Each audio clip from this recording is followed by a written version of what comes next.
Gobyerno lokal, nuay pa siyempre final decision si ay reloca o permiti otra vez levanta casa na Goreti, Cabato Road con el mga víctima de quema.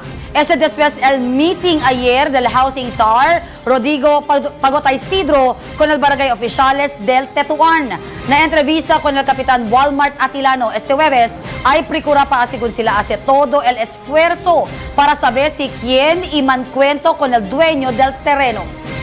EMEDIAMO. Todo esfuerzo para saber quién es el dueño. Mas bueno que si puede mancuento kanila or si tagiera sila, tagiera sila para pwede manhunto kay desde 7-8 días ya. No hay kita receiving carta, no hay kanaton representative or dueño ela pa. Kasi nasiki tamin.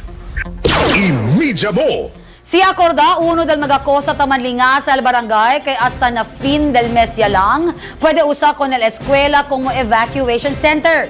Por eso asiguna sábado a las 3 del tarde, Esperanzao tiene interagency meeting para discutir este problema. Lo mismo, saber si quién eleman avail para na relocation.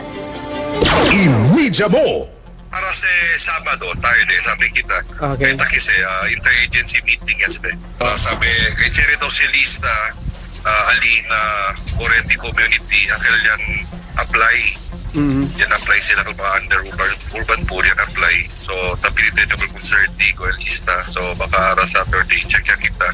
Si out of the 163 or 164 akil victims del Kema, si Kwanto Bilog ali, akil yan apply para na relocation. EMEDIAMO.